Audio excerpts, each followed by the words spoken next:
Hello friends, नमस्कार। Basic course for physics के एक और सेशन में आप सबका स्वागत है। In the previous sessions we have discussed the derivative, introduction to derivative that we can say. Okay, the derivative that is useful in the physics, that much we have discussed. Okay, वैसे तो derivative या differentiation अगर हम बोले तो वो अपने आप में एक बड़ा यूनिट है, ठीक है। लेकिन वो आपको मैथ्स में पढ़ने को मिलेगा, जितना फिजिक्स में यूज है उतना ही हमने देखा है। ठीक उसी तरह आज हम देखने वाले हैं इंटीग्रेशन। बच्चों क्या देखने वाले हैं? इंटीग्रेशन। ये तो डेरिवेटिव से भी बड़ा यूनिट है। 12 साइंस के लास्ट जो है 4 या 5 चैप्टर्स पूरे ये इंटीग्रेशन से भरे पड़े हैं। मतलब कि इंटीग्रेशन अपने आप में एक यूनिट है, अपने आप में एक बहुत बड़ा यूनिट है। इस पे बहुत सारी बुकें लिखी जा चुकी है, ठीक है। बहुत बहुत वास्ट टॉपिक है ये। हमारे फिजिक्स केमिस्ट्री दोनों को मिला दे तो भी बहुत बड़ा हो जाएगा, इतना इंटीग्रेशन है।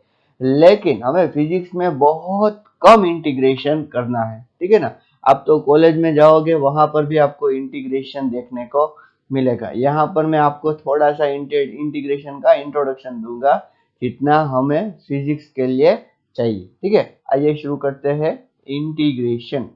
ओके बच्चों, इंटीग्रेशन का मतलब है जोड़ना। ओके, इंटीग्रेशन मीन्स इंटीग्रेशन, आपने शायद एसएस में भी ये वर्ड सुना होगा, integration. Integration means to add, to add. अगर किसी चीज को ऐड करना है तो हम किसका यूज करने वाले हैं? इंटीग्रेशन। हाँ, हम समेशन का भी यूज करते थे, ठीक है ना। ये जो साइन है, ये किसका साइन है? समेशन का, ठीक है। और ये जो साइन है, ये किसका साइन है? इंटीग्रेशन का, ठीक है। इंटीग्रेशन। ओके, इसमें क्या है कि इसमें भी हम एडिशन ही करते हैं, समेशन में भी हम एडिशन करते हैं और इंटीग्रेशन में भी हम एडिशन ही करते हैं। लेकिन दोनों में डिफरेंस क्या है? समेशन में जो हम ऐड करते हैं वो क्वांटिटी थोड़ी बड़ी होती है, और इंटीग्रेशन में जो हम ऐड करते हैं वो क्वांटिटी बहुत छोटी होती है, ठीक है ना। ऐसा हम बोल सकते हैं that limit of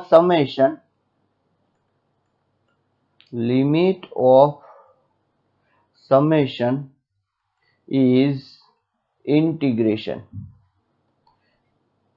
इंटीग्रेशन मतलब कि जहां पर बहुत सारी क्वांटिटी छोटी हो जाए, वहां पर जब समेशन काम नहीं करेगा तब क्या काम करेगा? इंटीग्रेशन।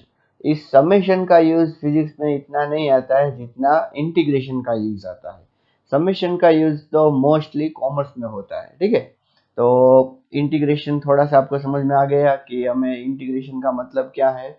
ऐड करना है। देखो, अगर कोई आपको बोले that what is the length of this line, okay, और मेजर दिस लाइन, तो आप बोलोगे क्या सिली काम दिया है हमें, इसका लेंथ मेजरमेंट बहुत इजी है, आप स्केल से मेजर कर सकते हो। लेकिन वही लाइन में अगर ऐसे करके दू, ओके, अभी इस लाइन की लेंथ मेजर करिए स्केल से, ठीक है। अपनी स्केल से मेजर करिए, तो कैसे मेजर करोगे? देखो, इसकी लेंथ तो ऐसी है ना।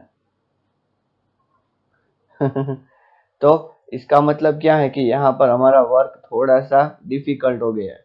ओके, अगर हम इसको छोटे से पार्ट में डिवाइड करें, ठीक है, बहुत छोटे पार्ट में अगर हम इसको डिवाइड करें, इस लेंथ को, बहुत छोटे पार्ट मतलब कितना छोटा पार्ट? देखिए, इतने छोटे पार्ट। ये तो मैंने फिर भी बहुत बड़े पार्ट्स बनाए हैं, ठीक है ना। इससे भी अगर कम छोटे पार्ट है, ओके, तो ये जो छोटा पार्ट, किसी भी एक छोटे पार्ट को अगर मैं ले लूं तो उसका नाम है डीएल, ठीक है। दूसरा जो है उसका नाम भी क्या लेंगे? डीएल। बहुत कम है तो आगे हम डी लगाने वाले हैं, ठीक है। अच्छी तरीके से जान लीजिए क्या हम आगे लगाने वाले हैं? डीएल। तो हम क्या बोल सकते हैं? DL plus DL plus DL. Okay, इस तरह सारे डीएल को ऐड कर देंगे तो हमें क्या मिलेगा? एल। ओके, समझ में आया कि नहीं? तो इसी को अगर हम इंटीग्रेशन के फॉर्म में लिखना चाहे तो इंटीग्रेशन किसका?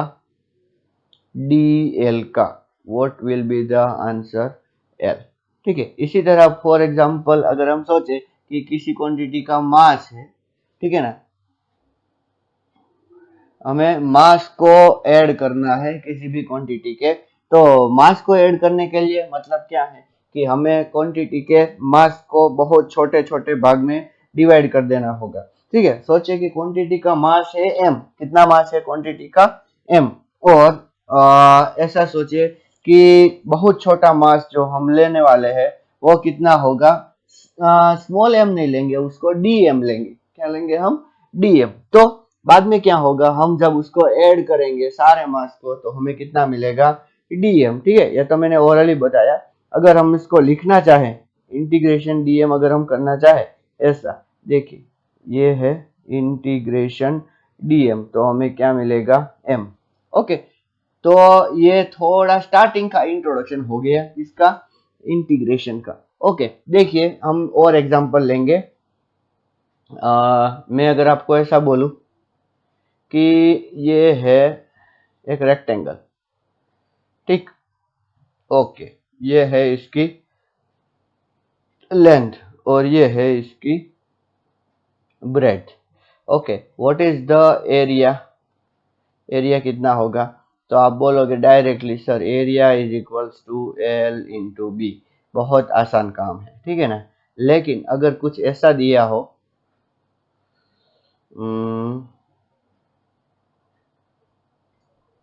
ओके, और यहाँ पर हमें एरिया पूछने को बोला, मतलब कि एरिया कितना होगा, एरिया कितना, यहाँ पर कितना एरिया होगा, तो क्या होगा, difficult to find. Okay, difficult to find using geometrical formulas,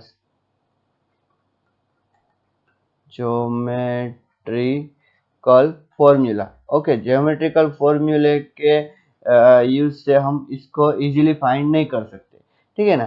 सोचो कि मैंने इसको थोड़े थोड़े पार्ट में डिवाइड कर दिया, इतने पार्ट में, इतने पार्ट में डिवाइड कर दिया, ठीक है ना। कितने पार्ट हो गए ये हमारे पास, 1 2 3 4। तो इसको आप करीब करीब अगर इतना लोगे तो ये एक रेक्टेंगल हो गया, इसको आप करीब करीब इतना लोगे तो ये एक रेक्टेंगल हो गया, इसको करीब करीब इतना लोगे तो ये एक रेक्टेंगल हो गया, और इसको इतना लोगे तो ये एक रेक्टेंगल हो गया। ठीक है, इसका एरिया लेंथ इंटू ब्रेथ, इसका लेंथ इंटू ब्रेथ, इसका लेंथ इंटू ब्रेथ, इसका लेंथ इंटू ब्रेथ। ठीक है, इसका एरिया क्या होगा, सोचो a1, इसका a2, a3, a4। तो आपको a इज इक्वल्स टू क्या मिलेगा, a1 plus a2 plus a3 plus a4। लेकिन क्या ये एरिया सही होगा, नहीं, क्यों, क्योंकि उसमें थोड़ी सी एरर रह जाएगी। कितनी एरर रह जाएगी, देखिए उसमें इतनी एरर रह जाएगी, इतनी, ये है ना, ये एरर रह गई। ठीक है, तो क्या करना होगा हमें, तो मैं आपको एक सॉल्यूशन बोलता हूँ। ठीक है, देखिए अगर हम कुछ इस तरह सोचे कि मैं फिर से वही एरिया ले रहा हूँ, अभी आपको सिर्फ सुनना ही है, इसको लिखने की जरूरत नहीं है। ठीक है, मैंने वही एरिया लिया है। ठीक है, मैं ट्राई करूंगा कि एग्जैक्टली वैसा ड्रॉ करूं, अगर ना हो पाए तो माफ करना थोड़ा सा। अगर हम इसको एक काम करें और छोटे छोटे हिस्सों में हम इसको डिवाइड कर दें, ठीक है, देखो मैंने और छोटे छोटे हिस्सों में डिवाइड कर दिया है, बहुत छोटे छोटे हिस्से हो गए। ओके, अब इसका एरिया लेंगे, इसका एरिया, इसका, तो यहाँ पर क्या आएगा कि यहाँ पर एरर कम आएगी। ओके, यहाँ पर एरिया नियरली इक्वल्स टू क्या आएगा, मीन्स ये जो मेजर्ड एरिया है, measured area nearly equals to real area. लेकिन ये भी नियरली इक्वल टू आया, हमें तो एग्जैक्ट चाहिए। तो अगर हम ऐसा करें, फिर से मैं ऐसा ही ड्रॉ करूंगा कुछ, देखिए, ठीक है, अगर हम इसके बहुत छोटे पार्ट कर दें, बहुत, ठीक है, इतनी लाइन में अगर ऐसे ड्रॉ करूं तो ये जो छोटा सा स्मॉल एरिया होगा, मैं किसी एक एरिया को ले लेता हूं, ठीक है ना, ये एरिया इसको हम बोलेंगे डी ए। क्या बोलेंगे? डी ए, क्योंकि नियरली सब एरिया सेम होंगे। और इस डी ए को मतलब बाकी सारे डी ए को इसके साथ ऐड कर दूंगा तो हमें क्या मिलेगा? पूरा एरिया ए। और हम इसको ऐसा रिप्रेजेंट करते हैं, integration D A is equals to a. ठीक है, इतना समझ में आया आपको? ओके, तो ये एरिया मतलब कि किसी इरेग्युलर फंक्शन है। फॉर एग्जांपल अगर हम ऐसा सोचे कि y is equals to F of X, मतलब क्या है? y is function of x। y किसका फंक्शन है? y is function of x। और एक ग्राफ हम ड्रॉ करना चाहें, ओके सॉरी,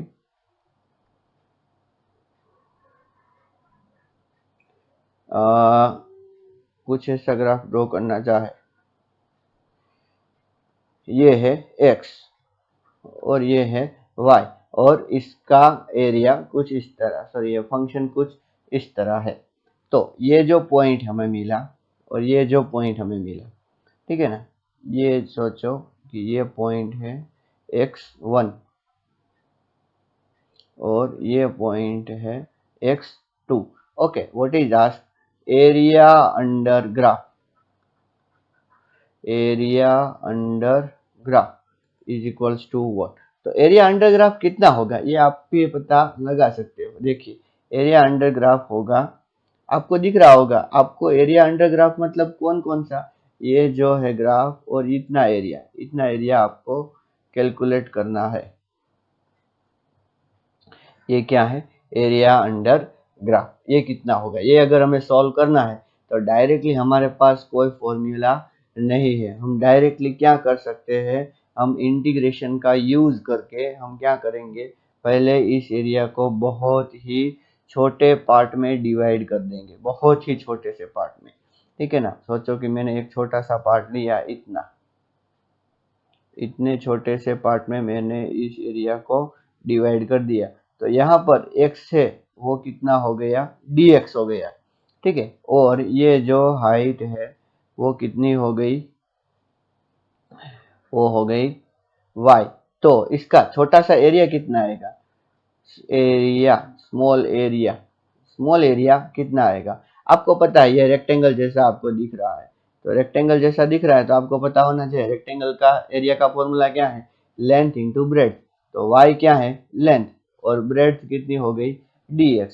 तो हम क्या बोल सकते हैं? स्मॉल एरिया का मतलब हो गया dA। ठीक है, कोई भी स्मॉल क्वांटिटी हो उसके आगे अगर आप d लगाते हो तो इसका मतलब आप वो उसको स्मॉल रिप्रेजेंट कर रहे हो। And what answer you will get? y into D X. Okay, और इसको क्या कर देंगे? अगर हम इंटीग्रेशन कर देंगे तो integration D A is equals to, मैंने क्या बोला?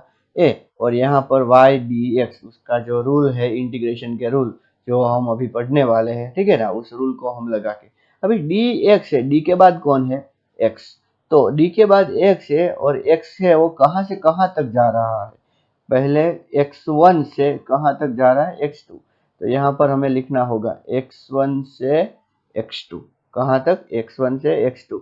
x1 को बोला जाता है लोअर लिमिट। क्या बोला जाता है बच्चों? Lower limit. और x2 को बोला जाता है upper limit. Okay, lower limit बोला जाएगा या तो लोअर लिमिट ऑफ x, ठीक है, और अपर लिमिट ऑफ x। जो d के बाद होगा ना वही इसकी लिमिट होगी। ठीक है ना, अच्छी तरीके से याद रखिए, d के बाद कौन है? x। तो ये वैल्यू किसकी होगी? x की वैल्यू होगी। ठीक है ना बच्चों, इंटीग्रेशन का यूज फिजिक्स में बहुत बहुत आने वाला है। सोचिए कि हमने वीटी ग्राफ ड्रॉ किया। कौन सा ग्राफ ड्रॉ किया? वीटी ग्राफ ड्रॉ किया। ये वेलोसिटी है और ये है टाइम। ठीक है, वेलोसिटी और टाइम। आपको पता है वेलोसिटी इज इक्वल्स टू क्या है? Velocity is equals to distance upon time. Okay, या तो हम डिस्प्लेसमेंट अपॉन टाइम बोल सकते हैं। तो डिस्प्लेसमेंट इज इक्वल्स टू क्या हो गया? वेलोसिटी इनटू टाइम हो गया। ओके, सोचो कि कोई ऑब्जेक्ट चल रहा है और उसकी वेलोसिटी इस तरह चेंज हो रही है। ठीक है, और हमें बोला गया है कि भैया कितना उसने डिस्टेंस कवर किया होगा। ओके, ऐसा ग्राफ है उसका। Okay, and calculate displacement, displacement कितना होगा। Then it is very simple. सोचो कि initially t is equals to t1 पर उसकी वेलोसिटी कितनी थी, तो यहाँ हमें मिल गया। और ये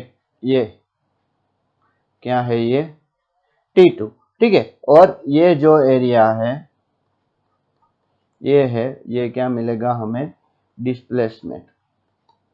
कहने का मतलब क्या है कि अगर हम छोटा सा एरिया सोचे, देखिए अच्छी तरीके से, छोटा सा अगर हम एरिया सोचे, इतना एरिया, तो इस एरिया में ये क्या होगा, ये होगा v, और ये जो है छोटा सा ये क्या होगा, dt। तो small area is equals to v into dt। आपको पता है वेलोसिटी इंटू टाइम क्या होता है, डिस्प्लेसमेंट। तो हम इसको इस तरह लिख सकते हैं, dx is equals to v dt लिख सकते हैं। और अगर हमें पूरा चाहिए तो पूरा dx अगर हम ऐड करें तो दोनों साइड हम क्या करेंगे, इंटीग्रेशन कर देंगे। और यहाँ पर dx कितना होगा, x होगा। ओके, और यहाँ पर t की लिमिट कहाँ से कहाँ होगी, t1 से लेके t2, फिर बाद में इंटीग्रेशन के रूल करके हम इजीली फाइंड कर सकते हैं, ठीक है ना। तो देखो इस तरह हमें इंटीग्रेशन का यूज करके कोई भी ग्राफ हो उससे हम फाइंड कर सकते हैं। मैं एक और आपको एग्जांपल देना चाहूंगा। देखिए ये है x, जिसको बोलते हैं डिस्प्लेसमेंट, ठीक है। और ये है f, जिसको बोलते हैं फोर्स। ओके, और फोर्स इस तरह वेरिएबल है, ठीक है। और शुरुआत का डिस्प्लेसमेंट x1 है और कहाँ तक हो गया, x2 तक। और हमें पूछा है कि वर्क कितना होगा भैया। तो वर्क इज इक्वल्स टू क्या है, वर्क इज इक्वल्स टू है फोर्स इनटू डिस्प्लेसमेंट। देखिए तो हमें क्या करना होगा, हमें पहले बहुत ही छोटा सा एक डिस्प्लेसमेंट कंसीडर करना होगा, बहुत ही छोटा, कहीं पे भी आप कंसीडर कर सकते हो, ठीक है। तो छोटा सा अगर हम कंसीडर करेंगे तो ये कितना हो गया, dx, ठीक है। और ये कितना हो गया, f, ठीक है।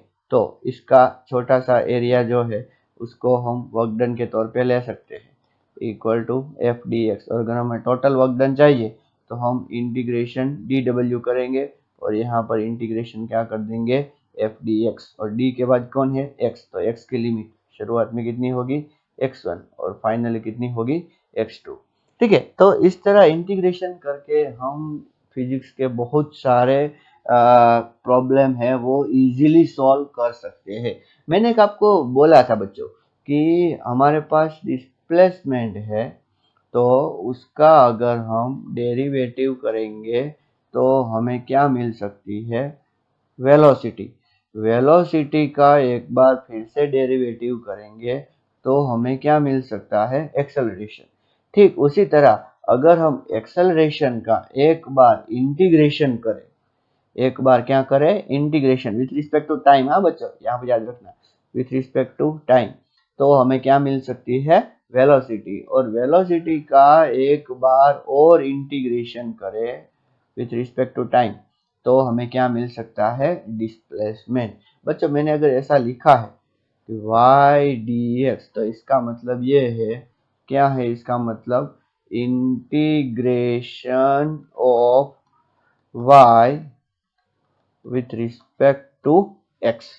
ओके, हम किसका इंटीग्रेशन कर रहे हैं, y का विथ रिस्पेक्ट टू x, ठीक है। तो ये इंटीग्रेशन का जो कितना रिक्वायरमेंट है वो मैंने आपको समझाया। ओके, अब आइए इसके थोड़े से फॉर्मूला के बारे में हम लर्न करते हैं, ठीक है। ये फॉर्मूला किस तरह मतलब कि कौन से डेरिवेशन से आए वो हमें अभी जानने की कोई जरूरत नहीं है, क्योंकि हमें फिजिक्स में उस डेरिवेशन की कोई ज़रूरत नहीं है। हमें सिर्फ ज़रूरत किसकी है, हमें ज़रूरत है उसके फॉर्मूला की, ठीक है ना। उसके जो डेरिवेशंस है वो आप मैथ्स में अच्छी तरीके से पढ़ने वाले हो, ठीक है ना। तो यहाँ पर मैं थोड़े से फॉर्मूला है जो मैं आपको लिख दे रहा हूँ, आप अच्छी तरीके से उसको नोट कर लीजिए, ठीक है।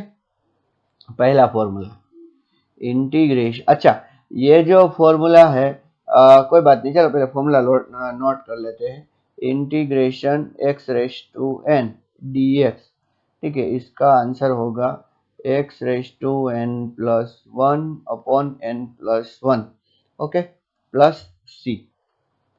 सी वाला मैं आपको बाद में समझाऊंगा, पहले आप इसको नोट कर लीजिए। Integration 1 upon x D x log natural x plus c, ठीक है।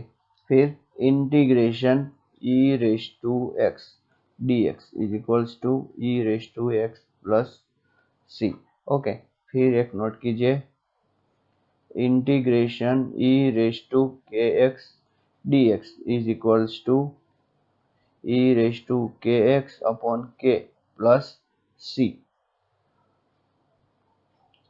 ठीक है। अच्छी तरीके से नोट कीजिए बच्चों, और बार बार इसको लिख लिख के याद कीजिए अच्छी तरीके से, ठीक है ना, ये बहुत ही हेल्पफुल होंगे formula, okay. Integration A raise to x D x, वो क्या होगा, a raise to x upon log natural a plus C, okay. अब एक फॉर्मूला और देता हूं, integration a x plus B whole raise to n, okay, and answer dx, उसका answer ये है a x plus b raise to n plus 1 upon a into n plus 1 plus C, okay. ये सारे formula पहले आप note कर लीजिए। Integration sine X D x is equals to sorry मैंने गलती कर दी, वहां पर भी इंटीग्रेशन लिख दिया, यहाँ पर इंटीग्रेशन नहीं लिखना है, minus cos X plus C, okay. Integration cos X D x is equals to sine X plus C, okay. अभी इतने काफी नहीं है, और फॉर्मूला लिखेंगे हम,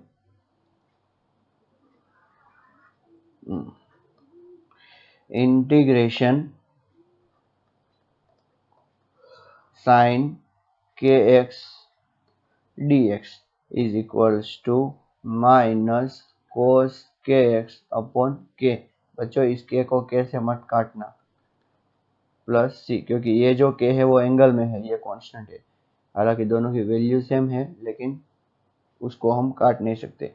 integration cos K x D x is equals to sine K x upon के plus सी, okay. Integration u plus V D X, दो फंक्शन है, ठीक है, तो बहुत सिंपल है। यहाँ अगर माइनस भी कर दे तो भी कोई ऐसा नहीं है, यू डी एक्स प्लस और minus integration V D X, okay. अभी ये है प्लस और माइनस का फॉर्मूला हो गया, ओके। यहाँ पर integration K D x is equals to क्या होगा, के एक्स प्लस सी, ओके। अभी एक और फॉर्मूला लिख देते हैं, integration A raise to B, ठीक है, और क्या लिखता हूं मैं, यू डी एक्स ऐसा लिख देता हूं, तो आप इसको ऐसा लिख सकते हो, minus integration u D x b to a. देखो अच्छी तरीके से मैंने क्या किया, उसकी लिमिट एक्सचेंज कर दी, तो मतलब हम लिमिट एक्सचेंज कर सकते हैं, ओके। अभी एक फॉर्मूला और लिख लीजिए, integration A to B U D X plus integration B to C U D x is equals to integration A to C U D X, ऐसे फॉर्मूलाज आप लिख सकते हो, ठीक है ना। तो इतने फॉर्मूला अभी आप याद कर लो, अगर कोई आगे नए फॉर्मूला आएंगे जब डेरिवेशन में, तो मैं वो फॉर्मूला भी आपको बता दूंगा, ठीक है ना। तो ये तो थे इंटीग्रेशन के फॉर्मूले, ठीक है ना, और इंटीग्रेशन कहाँ यूज होता है वो हमने देखा। तो अगर आप अच्छी तरीके से देखोगे बच्चों, अगर हम D D X of sine x करते हैं, साइन एक्स, तो साइन एक्स का डेरिवेटिव हमें क्या मिलता है, कोस एक्स। तो ठीक, अगर हम integration cos X D x करते हैं तो आंसर हमें क्या मिलता है, साइन एक्स प्लस सी। कहने का मतलब क्या है। अच्छा, एक और एग्जांपल देता हूँ, चलो। अगर हम D D X of log natural x करते हैं तो आंसर हमें क्या मिलता है, 1/x। ठीक उसी तरह इंटीग्रेशन अगर हम 1/x dx करते हैं तो आंसर हमें क्या मिलता है, log natural x plus c. तो कहने का मतलब क्या है कि ये इनवर्स है, मतलब इंटीग्रेशन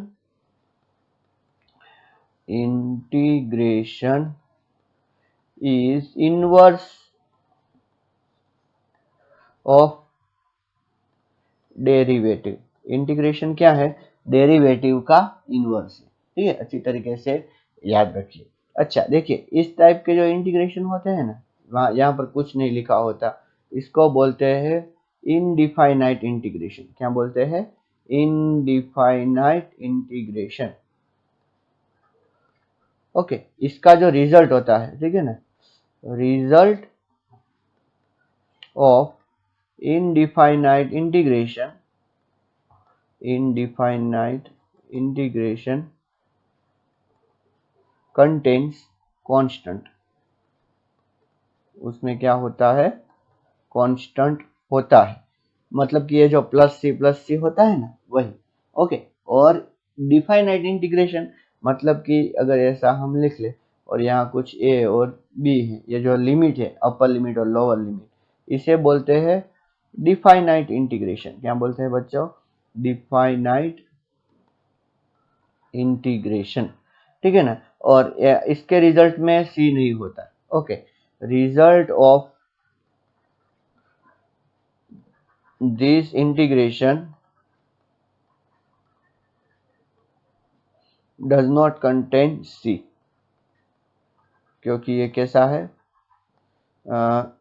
सी मतलब कि कांस्टेंट की बात कर रहा हूं, मतलब कि इसमें कांस्टेंट नहीं होता। अब देखिए कांस्टेंट क्यों आता है वो मैं आपको एक बोलता हूं। देखिए मैंने आपको बोला कि D D X of sine X is equals to क्या हुआ, कोस एक्स। तो इसीलिए हमने क्या किया कि integration of cos X D x is equals to हमें क्या मिला, साइन एक्स। ठीक है, साइन एक्स मिला। अच्छा, मैं प्लस सी पता नहीं है अभी, तो अभी प्लस सी नहीं लिख रहा हूँ, सिर्फ क्या लिख रहा हूँ, साइन एक्स। अच्छा, मैं आपको एक और एग्जांपल देना चाहूंगा, D D X of sine X plus three, what is the answer. Sine X का डेरिवेटिव क्या होगा, cos x प्लस थ्री का डेरिवेटिव क्या होगा, zero. So what answer we got, cos x। तो यहाँ पर देखिए साइन एक्स का डेरिवेटिव भी हमें क्या मिला, cos x, और साइन एक्स प्लस थ्री का भी डेरिवेटिव हमें क्या मिला, cos x। तो यहाँ पर क्या है कि cos x में अगर यहाँ पर कोई भी कांस्टेंट मल्टीपल हो, इससे कोई फर्क नहीं पड़ता, आंसर कितना आता है, cos x। इसीलिए हमें पता नहीं ना कि यह cos x है वो किसका रिजल्ट है, सिर्फ साइन एक्स का ही रिजल्ट है या साइन एक्स प्लस थ्री या साइन एक्स प्लस फोर, इसीलिए हम क्या लगाते हैं यहाँ पर, कांस्टेंट लगाते हैं। ठीक है, तो ये है कांस्टेंट लगाने का रीजन, छोटा सा। आगे इसके बारे में डिटेल में तो आप मैथ्स में पढ़ोगे। ठीक है, इतना जानने की अभी जरूरत नहीं है। आइए हम थोड़े से एग्जाम्पल करते हैं ताकि आपको अच्छी तरीके से समझ में आ जाए। पहले मैं बहुत सिंपल एग्जाम्पल लूंगा, integration x square D x. ठीक है, हमें रूल क्या पता है, देखिए रूल क्या है, integration x raise to n d x का रूल क्या था, तो x raise to n plus one upon n plus one plus c, ऐसा रूल था। ओके, तो यहाँ पर एन क्या है, एन इज टू, तो x raise to two plus one upon क्या करना पड़ेगा, टू प्लस वन, तो टू प्लस वन थ्री हो गया, तो हम क्या बोलते हैं, x cube upon three plus c. ठीक है, एक और एग्जांपल लें ताकि आपको अच्छी तरीके से समझ में आ जाए, x raise to four d x, pause करके आप ट्राई कीजिए। Okay, so the answer is x raise to five upon five plus c. ठीक है, एक एग्जांपल और लेता हूँ, x raise to minus two d x integration.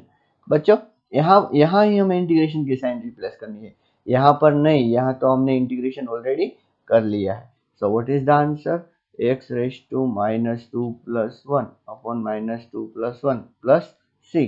So what we got, x raised to minus 1 upon minus 1 plus c. So -1/x plus c. तो देखिए एक अच्छी तरीके से याद रख लीजिए, इंटीग्रेशन 1/x² dx कितना होता है, -1/x प्लस सी। ठीक है, तो इस तरह आपको इंटीग्रेशन करना आना चाहिए। अच्छा, मैं एक एग्जांपल और लेता हूं ताकि आपको अच्छी सी ग्रिप आ जाए। Okay, x² plus 3x plus 4 dx। ठीक है, तो क्या करेंगे, पहले मैंने जैसा बोला कि हम सबको अलग कर देंगे, 3x dx प्लस 4 dx। ठीक, अभी इसका तो हमने अभी रूल पढ़ा, x³/3। ओके, अब ये dx लिखने की कोई ज़रूरत नहीं है, इस 3 को आगे बाहर निकाल दो और क्या आएगा, x dx। और यहाँ पर इस 4 को बाहर निकाल दो, क्या आएगा, इंटीग्रेशन dx। ठीक है, अभी x³/3 plus 3 integration x dx क्या होता है, x²/2। क्यों, x⁻1 बोल सकते हैं, तो 1 + 1/1 + 1 हो गया, और 4 इंटीग्रेशन dx क्या होगा, x प्लस सी। आप बोलोगे सर यहाँ पर भी c होता, यहाँ पर भी c होता है, और यहाँ पर भी c, तो इस सारे कांस्टेंट को मिला के ये बड़ा वाला c हो गया। ठीक है, समझ में आया कि नहीं। तो इस तरह हम इंटीग्रेशन को सॉल्व कर सकते हैं। ठीक है, आइए एक और एग्जांपल लेते हैं ताकि आपका कंसेप्ट और क्लियर हो जाए। ओके, अगर हमें ऐसा दिया है, integration 2x plus 3 whole square dx, तो हमें क्या करना होगा। अच्छा, चलो पहले इसको ब्रैकेट को खोल देते हैं। तो 2x का स्क्वायर क्या होता है, 4x² dx प्लस फिर 3 का स्क्वायर क्या होता है, 9 dx प्लस 2 इंटू 2x तो 4x इंटू 3 सो 12x dx। बच्चों, मैंने a plus B whole square का फॉर्मूला लगाया है। ठीक है, अभी 4 बाहर निकल गया, और x स्क्वायर का क्या होगा, x³/3 प्लस 9 बाहर निकल गया, इंटीग्रेशन dx क्या होगा, x, और 12 बाहर निकल गया, x dx का क्या होता है, x²/2। ठीक है, देखो आप जितनी प्रैक्टिस करोगे उतना ही आपको ग्रिप अच्छी तरीके से आएगी। सो what is the answer, 4/3 x³, ये लिख रहा हूँ। फिर इसको मैं लिख दूंगा, देखो ये 6 कट हो गया, 6x² प्लस 9x। ठीक है ना, आप इसको अच्छी तरीके से देखिए।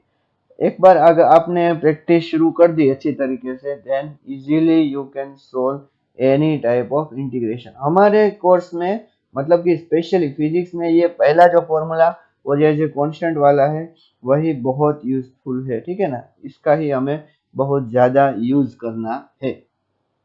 ओके, अच्छा, मैं एक इंटीग्रेशन डिफाइनाइट का एक एग्जांपल लेना चाहूँगा। इंटीग्रेशन सोचिए 1 to 3 x² dx। तो इसको कैसे ऑपरेट किया जाए, तो पहले जो हम रूल अप्लाई करते थे वही करेंगे, x³/3, फिर यहाँ ब्रैकेट कर देंगे, यहाँ पर 1 लिखेंगे और यहाँ पर क्या लिखेंगे, 3 लिखेंगे।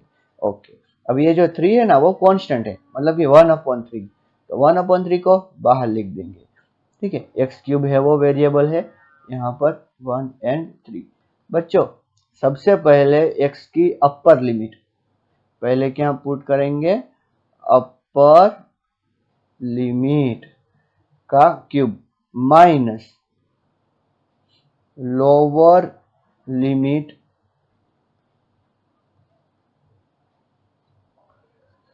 का क्यूब।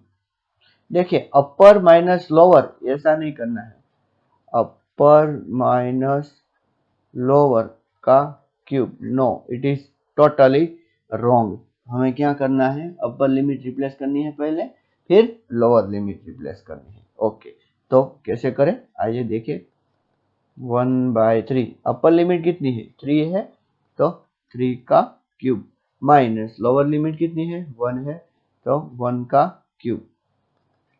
ओके, तो 1/3, अब 3 का क्यूब कितना होता है, 27 minus 1, so what is the answer, answer is 26/3। तो इस तरीके से आप इजीली फाइंड कर सकते हो इंटीग्रेशन। ओके, कोई भी इंटीग्रेशन ऐसे लिमिट लगा के आप सॉल्व कर सकते हो। ठीक है, एक और एग्जांपल अगर हम देखें तो आपको कंसेप्ट और क्लियर हो जाएगा। ओके, चलो एक और एग्जांपल देखते हैं। Integration 4x plus 5 dx। बच्चों ये x लिखा है, वहां पर t भी हो सकता है, और x की लिमिट में ले रहा हूं 1 2 3। ठीक है, ओके। कैसे करेंगे? तो पहले क्या करेंगे, integration 4x dx plus integration 5 dx। Limit कहाँ से कहाँ तक? 1 से 3 तक। यहाँ भी 1 से 3 तक। देखो ये कांस्टेंट है ना, इसीलिए यहाँ पर प्लस 3 नहीं आया। एक बात ये भी ध्यान में रखिएगा। ओके, ये 4 बाहर चला गया। x का इंटीग्रेशन क्या होगा? X square by 2। ठीक है, और इसको ब्रैकेट करना है। कहाँ से कहाँ तक लिमिट रिप्लेस करनी है? 1 से 3 तक। ओके, अब 5 बाहर चला गया। इंटीग्रेशन dx क्या होता है? सिर्फ x होता है। देखिए, आपको लिमिट किसको अप्लाई करनी है? सिर्फ और सिर्फ वेरिएबल को। इस 2 को अगर हम बाहर से डिवाइड कर देंगे तो क्या हो जाएगा? देखिए 4/2, यहाँ पर में एक्स स्क्वायर, यहाँ पर 1 2 3। ओके, प्लस 5, ये x 1 से 3। ओके, अभी 2 2 जा 4 हो गया, तो यहाँ पर 2। ठीक है, और ये देखिए 2 का मतलब क्या करना पड़ेगा हमें? 3 का स्क्वायर माइनस 1 का स्क्वायर प्लस 5। यहाँ पर देखिए x स्क्वायर था कि नहीं, तो इसलिए मैंने यहाँ पर दोनों जगह पर क्या कर दिया? स्क्वायर। यहाँ पर x टू पावर 1 है, इसलिए मैं सिर्फ क्या लिखूंगा? 3 पावर 3 माइनस 1। देखो अगले एग्जाम्पल में क्यूब था, इसलिए यहाँ पर मैंने क्यूब किया था। तो ऐसी छोटी छोटी बातें आपको अच्छी तरीके से समझ में आ जानी चाहिए। 3 का स्क्वायर कितना है? 9 माइनस 1 प्लस 5। अभी 3 माइनस 1 कितना होता है? 2। 9 minus 1, 8 2 जा 16 plus 5 2 जा 10 is equals to what is the answer? 26। तो इस तरह के एग्जाम्पल आप इजीली सॉल्व कर सकते हो। ठीक है, मैं एक और एग्जाम्पल आपको देना चाहूंगा ट्रिग्नोमेट्रिक से। तो ट्रिग्नोमेट्री में देखिए अच्छी तरीके से, integration sine K x dx। Okay, इसका आंसर क्या होगा? तो हमें पता है, क्या पता है हमें? इंटीग्रेशन का minus cos K x upon के। ठीक है, ऐसा पता है। ओके, तो मैं यहाँ पर आपको पूछना चाहूंगा साइन 3x dx का क्या होगा? Directly you will say sir it is a minus cos 3x upon 3। ठीक, बहुत अच्छा, बहुत अच्छा। ओके, तो इस तरह आप इजीली इंटीग्रेशन का फाइंड कर सकते हो। ठीक है, देखिए अगर मेरे पास है कि y is equals to A sine omega T. ठीक है, यहाँ पर a और ओमेगा दोनों कैसे है? कांस्टेंट। ठीक, और मैं क्या फाइंड करना चाहता हूँ? Integration y dt। ओके, तो क्या करना होगा? इंटीग्रेशन y की जगह पर क्या रखेंगे हम? a साइन ओमेगा टी और फिर dt। कैसे करेंगे? तो a बाहर निकल गया, sign omega T dt।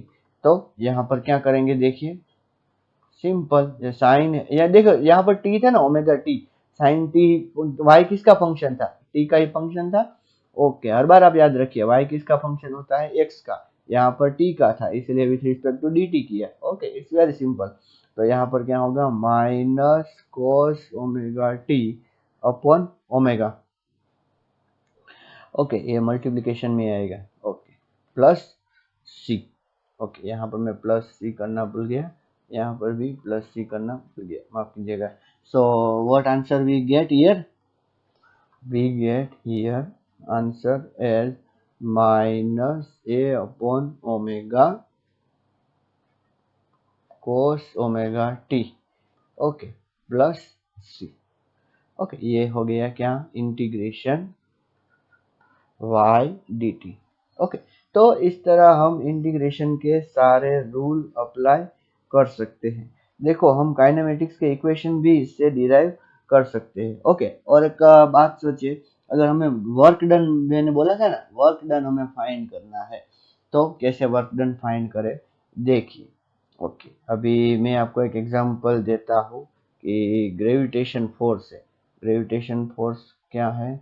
GMM/x², ठीक है ना।